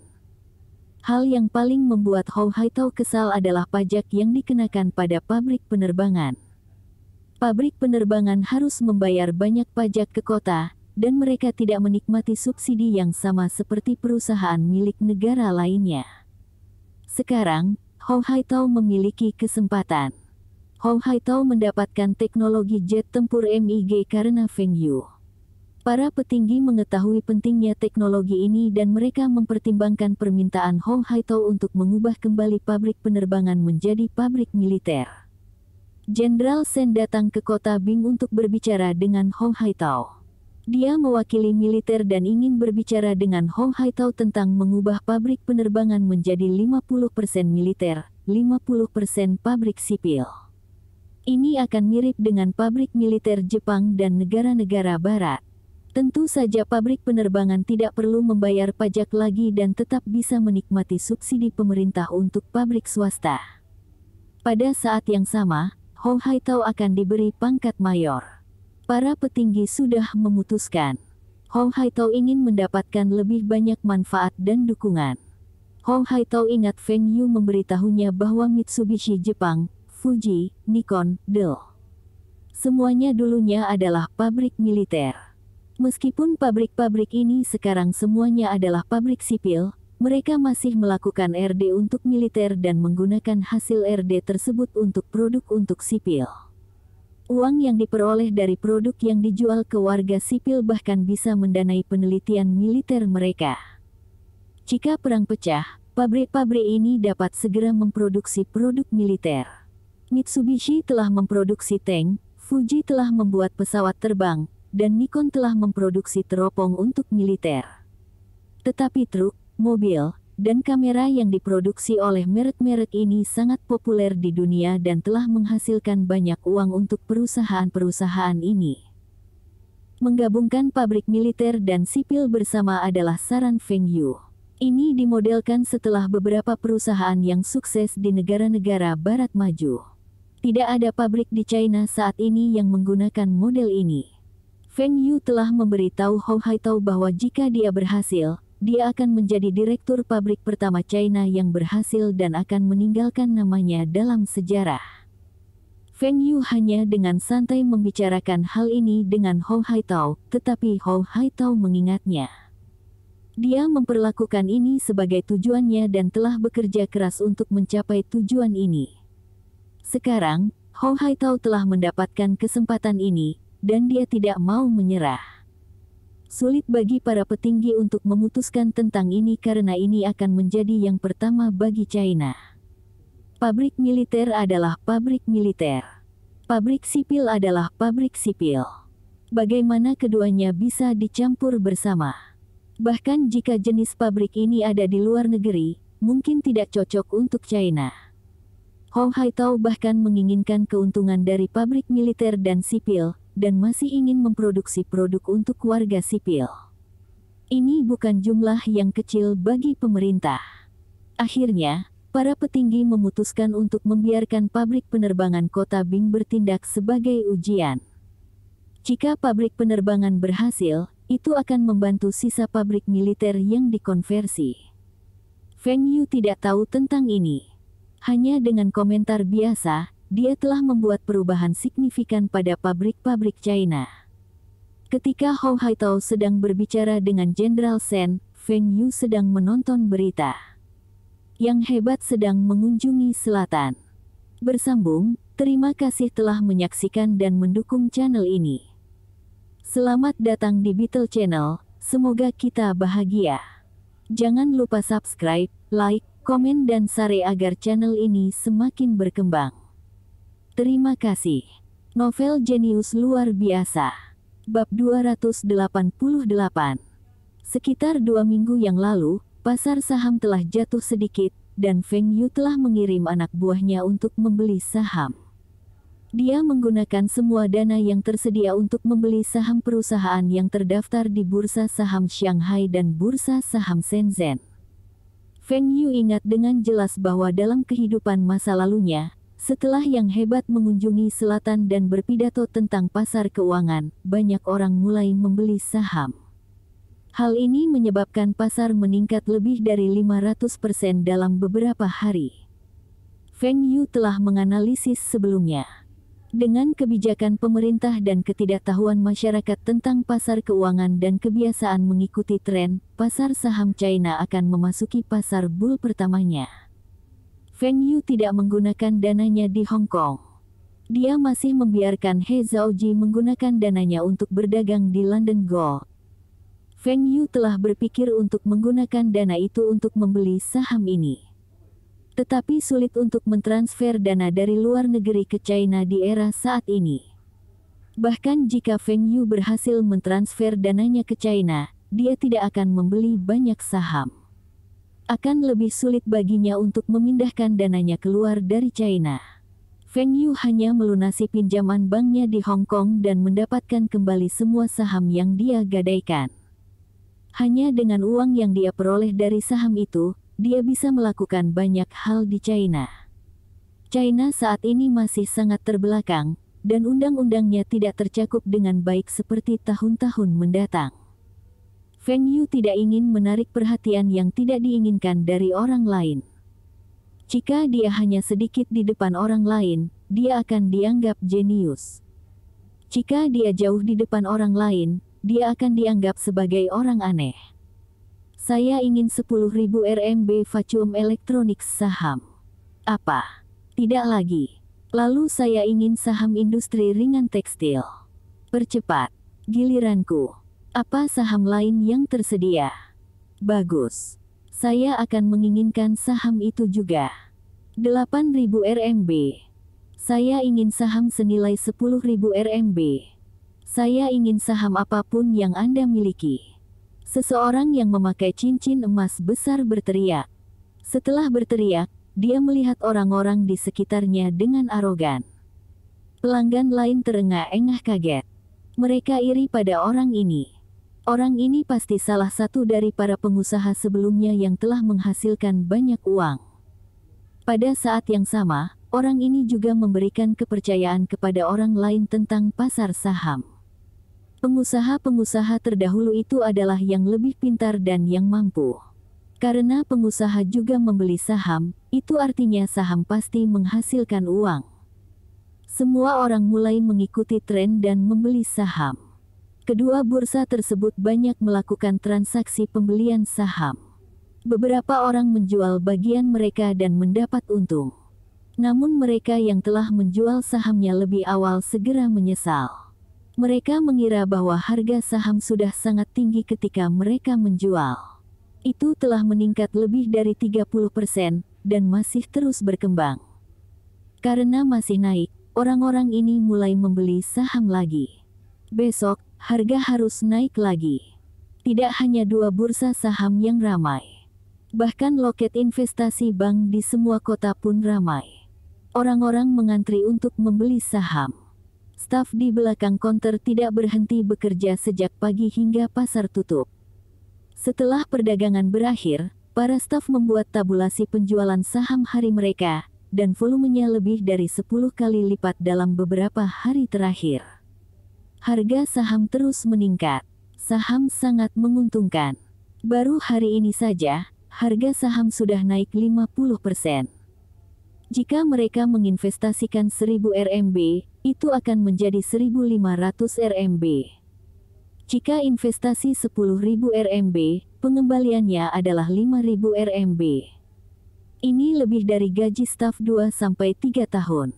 Sekarang, saham dijual seperti kacang goreng, dan banyak orang bahkan tidak bisa membeli saham bahkan ketika mereka punya uang. Tetapi staf bank yang memproses transaksi dan penjualan.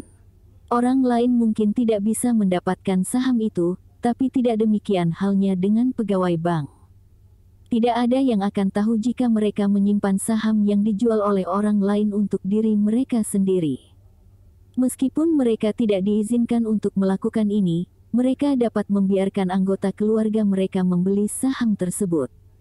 Xiao Yu, apakah kamu melihat pasar saham hari ini? Sahamnya telah meningkat. Saat makan malam, Li Xiqiang dengan bersemangat berkata kepada Feng Yu.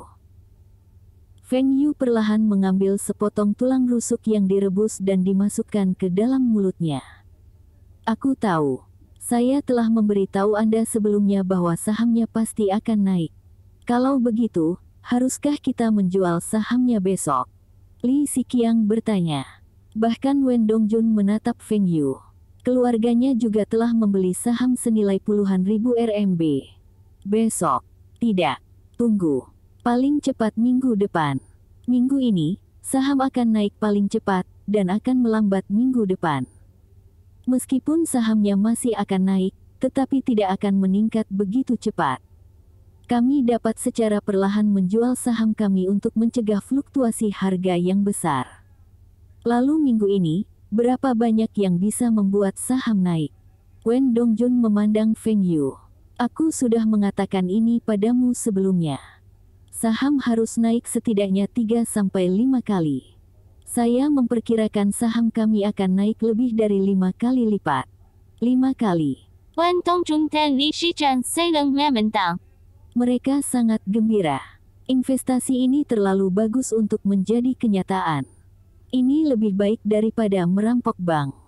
Mereka mengira investasi mereka akan menghasilkan keuntungan 3 kali lipat dan itu akan dianggap banyak. Tetapi mereka tidak pernah mengharapkan pengembalian mereka menjadi 5 kali lipat. Keduanya masih tidak tahu bahwa 5 kali yang dikatakan Feng Yu adalah peningkatan minggu ini.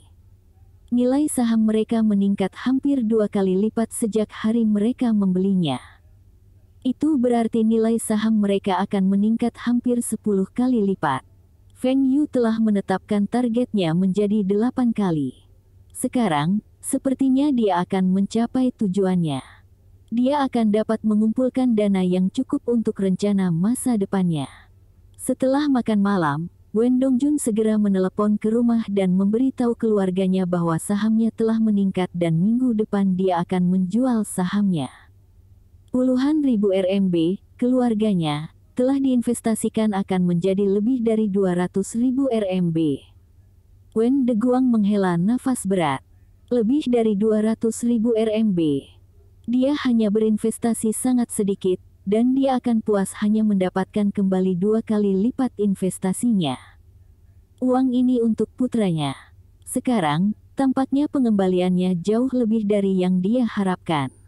Jika keluarganya menghasilkan begitu banyak keuntungan, bagaimana dengan keluarga Feng? Keluarga Feng memiliki lebih banyak uang daripada dia di masa lalu dan telah menginvestasikan lebih dari dia. Itu berarti keluarga Feng telah menghasilkan beberapa juta. Wen Deguang tidak yakin berapa banyak uang yang dimiliki Feng Yu dan berapa banyak yang diinvestasikan. Dia berpikir bahwa beberapa juta akan menjadi jumlah yang sangat besar. Keluarga Feng tua memiliki seseorang yang mampu. Untungnya, Feng Yu ini berteman dekat dengan putranya, Wen Dongjun. Dia tahu putranya akan pergi jauh dengan seorang teman seperti Feng Yu. Bahkan jika putranya tidak bisa menjadi pejabat, dia bisa membantu Feng Yu dengan bisnisnya. Seharusnya tidak menjadi masalah bagi putranya untuk menghasilkan banyak uang. Wen Deguang mengeluarkan sebotol anggur yang dia simpan selama bertahun-tahun. Dia ingin merayakannya dengan Feng tua. Bab 289. Apakah kamu sudah menjual semua saham hari ini? Sudah waktunya untuk mengembalikan uangnya. Seorang pria muda berusia 20-an berkata sambil memutar segelas anggur merah di tangannya. Jika 10 tahun kemudian, pemandangan ini akan normal. Tapi sekarang, sangat sedikit orang di China yang minum anggur merah. Orang ini jauh di depan orang lain. Tuan Lu, semua saham telah terjual. Dalam waktu kurang dari 10 hari, uang kami telah meningkat lebih dari 6 kali lipat. Tuan Lu tersenyum. Orang lain mungkin tidak tahu bahwa sahamnya akan naik begitu cepat, tapi dia tahu. Pamannya adalah pejabat tinggi pemerintah pusat, dan dia bertanggung jawab atas pasar keuangan China. Pamannya tidak memiliki anak laki-laki. Dia hanya memiliki seorang putri, dan Tuan Lu dipersiapkan oleh pamannya untuk menjadi kepala keluarga mereka berikutnya. Master Lu mungkin berusia awal 20-an dan baru saja lulus 2 tahun lalu dari universitas, tetapi dia sudah menjadi wakil kepala pemerintah. Tahun depan, dia akan dipromosikan menjadi chief, dan ini karena latar belakangnya. Tuan Lu tidak seperti generasi sebelumnya. Dia suka menikmati hidup. Bagaimana dia bisa hidup tanpa uang? Orang-orang seperti ini berani menjual dokumen resmi, tetapi Tuan Lu tidak tertarik untuk melakukan ini.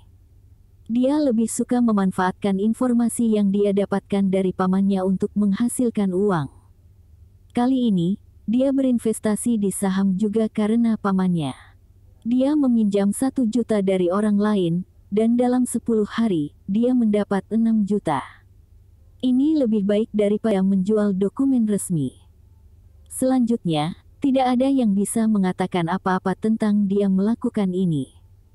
Dia menggunakan nama orang lain untuk berinvestasi dan pengembaliannya. Dia akan menggunakan beberapa metode lain untuk mentransfer kepadanya dan anak buahnya. Kamu melakukannya dengan baik. Ambil 100.000 RMB untuk ibumu membeli beberapa tonik, kata Tuan Lu. Terima kasih, Tuan Lu. Apakah Anda yang paling menarik perhatian saat Anda menjual saham? Tuan Lu tersenyum bertanya. Menjual jutaan saham harus menjadi pusat perhatian. Kenapa ekspresinya seperti ini? Mungkinkah seseorang menjual lebih banyak saham daripada saya? Tuan Lu, saya telah mengikuti perintah Anda dan pergi ke Bursa Efek Shanghai untuk menjual sahamnya. Tapi hari ini ada beberapa pemain besar di sana. Transaksi mereka lebih dari 5 juta RMB. Bahkan ada yang memperdagangkan lebih dari 10 juta. Dari aksen mereka, sepertinya mereka berasal dari timur laut. Tuan Lu ingin meningkatkan di depan teman-temannya dan memberitahu mereka bahwa dialah yang tahu cara menghasilkan uang paling banyak. Tapi hari ini, dia dibayangi oleh orang lain. Transaksi Master Lu bahkan tidak masuk 5 besar. Bagaimana dia masih bisa meningkatkan? Timur Laut. Tuan Lu tenggelam dalam pikirannya. Siapa dari Timur Laut? Dia belum pernah mendengar ada orang dari Timur Laut yang memiliki kekuatan untuk melakukan begitu banyak transaksi. Anak-anak pemimpin di 3 provinsi semuanya bekerja dengan diam-diam di pemerintah, dan mereka semua berusia 30-an. Mereka semua bekerja keras untuk karir mereka dan tidak akan membahayakan karir mereka demi uang. Tetapi jika bukan mereka, siapa lagi yang bisa menjadi pemain besar ini? Pergi dan cari tahu siapa yang memperdagangkan saham dengan volume tinggi.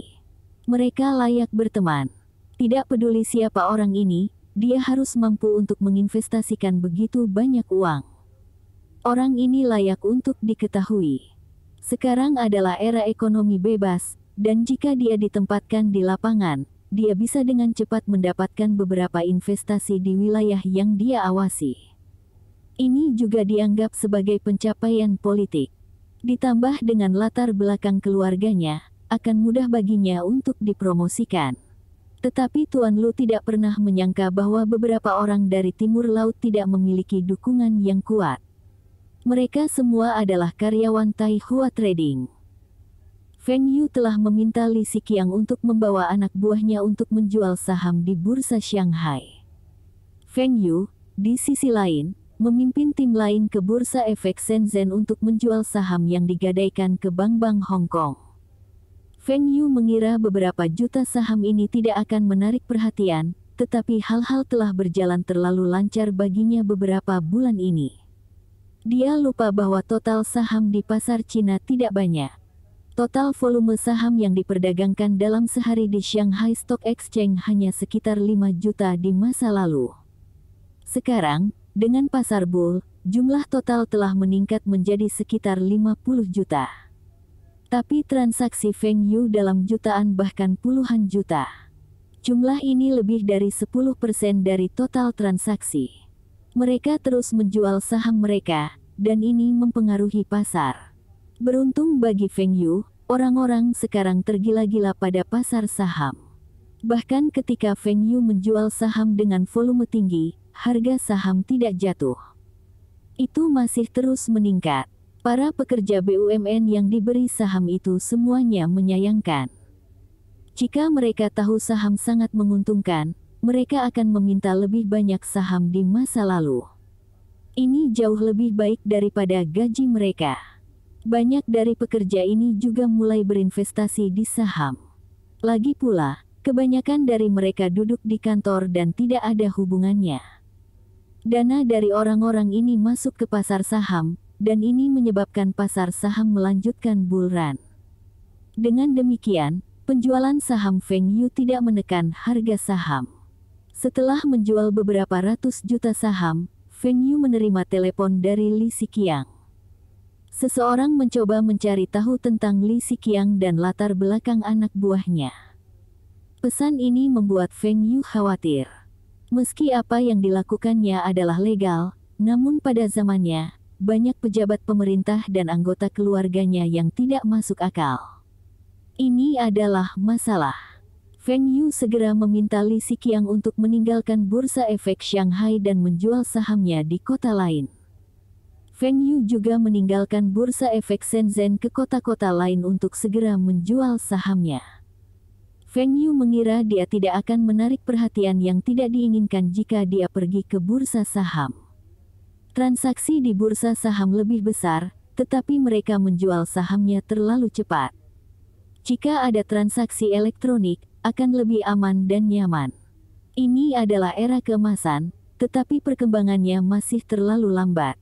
Karena sekarang orang berusaha mencari tahu identitas mereka, maka itu seharusnya bukan beberapa pejabat dari atas.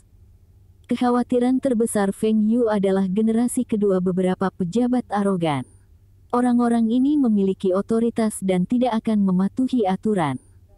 Feng Yu tidak terlalu takut pada orang-orang ini. Jika orang-orang ini berani menggunakan metode curang untuk melawannya, dia yakin bisa menggunakan kekayaan dan koneksinya untuk menjatuhkan para pejabat. Ketika kekayaan seseorang mencapai jumlah tertentu, dia akan sekuat pejabat tinggi. Feng Yu suka berteman. Ini adalah kebiasaan yang dia miliki dari kehidupan sebelumnya. Anda tahu koneksi apa yang dimiliki teman baru Anda, dan mungkin sepotong informasi dari mereka akan memberi Anda sejumlah uang. Yang lain mencoba mencari tahu tentang Feng Yu, dan Feng Yu juga membiarkan anak buahnya mencari tahu siapa pihak lain itu. Jika pihak lain hanya tertarik untuk berteman dengannya, Feng Yu tidak keberatan. Namun, jika pihak lain cemburu padanya, dan ingin mengambil keuntungan darinya, maka mereka harus bersiap untuk pembalasannya. Awal Juni, Taihua Trading telah menjual semua saham mereka. Feng Yu sebenarnya ingin menyimpan beberapa bagian. Tetapi seseorang mencoba menyelidikinya, Feng Yu tidak menyimpan saham apapun. Dia menjual setiap saham yang dia pegang. Ini juga merupakan cara untuk memamerkan kekuatannya. Perusahaan dengan aset lebih dari 1 miliar RMB tidak dapat diganggu dengan mudah. Tuan Lu, saya telah mengetahui tentang orang-orang itu. Mereka semua adalah karyawan sebuah perusahaan bernama Taihua Trading. Perusahaan ini terdaftar di kota Bing, dan mereka melakukan perdagangan Sino-Soviet. Orang yang bertanggung jawab atas perusahaan adalah orang bernama Feng Yu. Kota Bing. Nama keluarga adalah Feng. Tuan Lu memegang dagunya dan berpikir. Tidak ada pejabat tinggi dengan nama keluarga Feng. Dari mana Feng Yu ini keluar? Pada saat yang sama, Feng Yu juga menemukan siapa yang menyelidiki tentang dia. Ketika dia mengetahui bahwa itu adalah Tuan Lu, mata Feng Yu melebar. Itu dia. Bab 290. Tuan Lu ini adalah seorang legenda. Di masa depan, Guru Lu akan menjadi anggota kelompok 4 Tuan Muda China. Tuan Lu tidak tetap bersama pemerintah di masa depan, dan dia berbisnis. Dia adalah salah satu pengusaha top di Cina. Reputasinya baik-baik saja, dan tidak ada yang mendengar bahwa dia telah menggunakan otoritasnya untuk menggertak siapapun. Ada juga rumor bahwa dia adalah seseorang yang menghargai persahabatan dan masih suka mencampuri urusan orang lain. Itu sebabnya dia tidak tetap dengan pemerintah. Tapi dia masih memiliki pengaruhnya di pemerintahan. Dapat dikatakan bahwa Tuan Lu ini adalah seseorang yang dikagumi Feng Yu.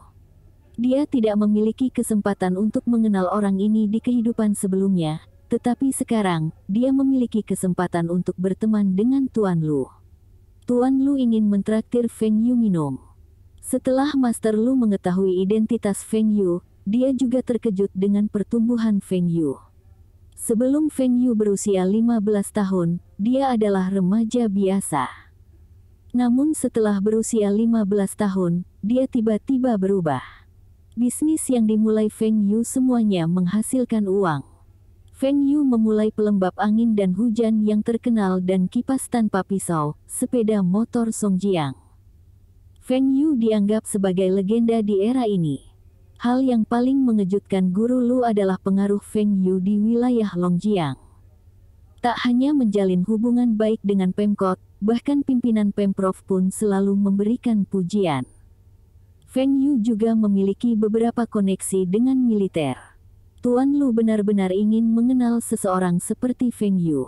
Jika mereka bisa bergaul dengan baik, mereka mungkin menjadi teman.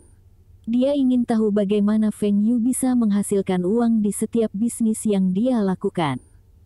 Bahkan akan lebih baik jika mereka bisa menjadi mitra. Jika itu di masa lalu, Feng Yu akan bergegas untuk mengenal Tuan Lu. Tapi sekarang, status Feng Yu berbeda. Tidak perlu memandang Tuan Lu ini. Feng Yu masih bisa menerima berteman dengan Tuan Lu dengan kedudukan yang sama. Jika Tuan Lu ini ingin memanfaatkan Feng Yu bisa melawan. Beijing. Ada meja tamu di ruang pribadi sebuah restoran yang belum mulai beroperasi. Tuan Lu melihat Feng Yu berjalan sendirian dan terkejut. Dia berpikir sejenak dan meminta anak buahnya untuk meninggalkan ruangan. Hanya Feng Yu dan dia yang tetap berada di kamar pribadi. Ini membuat Feng Yu merasa lebih nyaman. Tuan Lu memiliki latar belakang yang kuat tetapi sepertinya dia tidak memiliki udara. Tidak heran Tuan Lu ini memiliki begitu banyak teman. Bahkan ketika pamannya pensiun, Tuan Lu masih sangat populer di kalangan teman-temannya. Saya telah mendengar tentang Anda, dan hari ini saya akhirnya mendapat kesempatan untuk bertemu dengan Anda. Manajer Feng memang muda dan mampu. Tuan Lu berkata ketika dia melihat Feng Yu. Ketika dia masih seusia Feng Yu, dia masih berkelahi dengan orang lain. Saya tidak bisa dibandingkan dengan Tuan Lu. Saya telah mendengar tentang kesetiaan Tuan Lu kepada teman-teman bahkan di kota Bing. Feng Yu tersanjung. Sebenarnya, Tuan Lu agak terkenal di Beijing sekarang. Dalam beberapa tahun lagi, dia akan menjadi lebih terkenal ketika pamannya dipromosikan. Tuan Lu tersenyum ketika mendengar apa yang dikatakan Feng Yu. Ini semua adalah rumor yang disebarkan oleh beberapa teman. Manajer Feng, ini menunya. Apa yang Anda ingin makan? Tuan Lu dapat membuat keputusan. Saya tidak pilih-pilih soal makanan. Tuan Lu mengangguk dan berteriak ke arah pintu untuk menyajikan makan malam. Restoran mulai membawa makanan, dan dalam 10 menit, meja sudah penuh dengan hidangan. Tuan Lu sudah memesan makanannya, dan jika Feng Yu ingin memesan beberapa hidangan lainnya, maka restoran harus menyiapkannya. Tapi karena Feng Yu tidak memesan apa-apa, hidangan bisa langsung disajikan. Seluruh restoran hanya menyajikan meja ini, dan makanan disajikan dengan cepat. Manajer Feng, jenis minuman apa yang kamu suka? Feng Yu tiba-tiba teringat di kehidupan masa lalunya, ada desas-desus bahwa hanya 3 hal yang bisa menarik perhatian Tuan Lu. Wanita, anggur, dan uang. Feng Yu tidak pilih-pilih tentang minuman kerasnya. Mengapa tidak minum anggur? Aku tidak pandai minum. Saya akan minum anggur merah dengan Tuan Lu. Tuan Lu senang. Dia jarang bertemu orang yang suka anggur. Hanya menyukai anggur saja, dia memiliki kesan yang baik tentang Feng Yu. Dia bahkan lebih senang ketika dia melihat Feng Yu perlahan menikmati rasa anggur dan tidak mengeluh tentang kekeringan anggur. Apakah kamu membutuhkan sesuatu dariku atau kamu hanya ingin berteman denganku? Feng Yu bertanya dan tersenyum. Tuan Lu lebih terkesan oleh Feng Yu. Dia telah bertemu banyak orang kaya sebelumnya, dan para pengusaha yang dia temui semuanya menahan diri ketika mereka bertemu. Feng Yu ini berbicara dengannya dengan santai, dan dia menganggap ini menarik. Banyak orang ingin menjilat dengannya. Mereka semua mengincar otoritas pamannya. Tuan Lu hanya memiliki sedikit teman sejati. Bahkan orang-orang di lingkarannya, yang memiliki latar belakang yang sama dengannya, bukanlah teman sejatinya. Dia selalu merasa bahwa ada penghalang antara dia dan orang-orang itu. Aku mengundangmu makan malam ini karena beberapa hal, dan aku juga ingin berteman denganmu. Mari kita begini saja. Saya sangat ingin tahu tentang Anda dan bagaimana Anda dapat membuat keberuntungan Anda dalam waktu yang singkat. Anda dapat dianggap sebagai salah satu orang terkaya di China. Kata Tuan Lu. Dia tahu Feng Yu telah menghasilkan banyak uang. Tapi dia tidak yakin berapa banyak yang telah dibuat Feng Yu. Dia mendengar bahwa Feng Yu telah mengambil pinjaman untuk berinvestasi di saham. Keuntungannya harus beberapa ratus juta RMB. Tidak banyak di Cina yang menghasilkan begitu banyak dari bisnis yang sah. Feng Yu tertawa dan melambaikan tangannya. Tuan Lu berpikir bahwa saya telah menghasilkan banyak uang, tetapi Anda tidak tahu bahwa saya memiliki lebih banyak pinjaman. Saya berutang pada bank-bank di Cina, Hong Kong, dan Uni Soviet. Aku berhutang banyak uang. Saya dapat dianggap bekerja untuk bank sekarang. Bunga bank terlalu tinggi, dan saya mungkin perlu 3-5 tahun untuk melunasi hutang saya. Tuan Lu mengangkat alisnya. Feng Yu masih berutang banyak uang kepada bank. Dia juga harus memiliki kemampuan untuk mengambil begitu banyak pinjaman sejak awal. Manajer Feng terlalu berhati-hati. Saya hanya ingin berinvestasi di perusahaan Anda. Tidak masalah berapa banyak saham yang saya dapatkan. Anda dapat menagih saya berdasarkan nilai pasar perusahaan Anda. Saya tidak sombong, tetapi saya benar-benar memiliki beberapa koneksi. Jika perusahaan manajer Feng mengalami masalah di masa depan, saya mungkin dapat membantu Anda. Selama ini, Feng Yu membeli saham di perusahaan orang lain. Hari ini, seseorang ingin membeli saham perusahaannya. Feng Yu benar-benar tergoda dengan tawaran ini. Ini dapat menyelesaikan beberapa masalah yang dihadapi oleh perusahaannya, dan bahkan jika Feng Yu berselisih dengan Tuan Lu di masa depan, Feng Yu akan mengumpulkan cukup banyak kekayaan. Pada saat itu, Tuan Lu akan berpikir 2 kali sebelum dia berani berselisih dengan Feng Yu. Juga, investasi Master Lu di perusahaan Feng Yu memiliki keuntungan lain. Jika Feng Yu ingin terus membeli saham perusahaan mesin sekarang, pemerintah kota tidak akan pernah setuju. Tetapi dengan keterlibatan Tuan Lu, Feng Yu dapat dengan cepat mendirikan pabrik di Jinling dan Dongguan pada saat yang bersamaan. Ini akan semakin melemahkan saham City. Adapun apakah rencana ini akan berhasil, itu akan tergantung pada pengaruh Tuan Lu. Investasi Feng Yu dalam beberapa bulan terakhir mungkin sedikit terburu-buru, tetapi pasar mobil dan sepeda motor China akan segera meningkat. Produksinya harus bisa memenuhi permintaan dan tidak membiarkan mobil impor menguasai pasar. Jika Feng Yu bisa mendapatkan lebih banyak jalur produksi dari Uni Soviet, Feng Yu bahkan ingin mendirikan pabrik cabang di Ludong dan Chang'an. Dengan cara ini, ia dapat mengakses seluruh negeri dengan cepat dan juga mengekspor mobilnya. Tuan Lu, pernahkah Anda mendengar tentang perusahaan mesin kota Bing? Keluarga saya adalah pemegang saham utama, dan sepeda motor Songjiang yang populer di pasaran berasal dari perusahaan ini. Kami akan segera memulai proyek mobil kami. Kami telah mengimpor jalur produksi dari Uni Soviet dan akan menggunakan konsep desain baru. Proyek sepeda motor juga akan berkembang, dan tujuan kami adalah menjadi nomor 1 dunia. Tapi pemerintah kota Bing adalah pemegang saham. Jika Tuan Lu dapat meyakinkan pemerintah kota untuk mengizinkan saya untuk terus menyuntikkan dana ke perusahaan dan mendirikan lebih banyak pabrik cabang, saya dapat memberikan 10 juta saham RMB. Bersambung, terima kasih telah menyaksikan dan mendukung channel ini.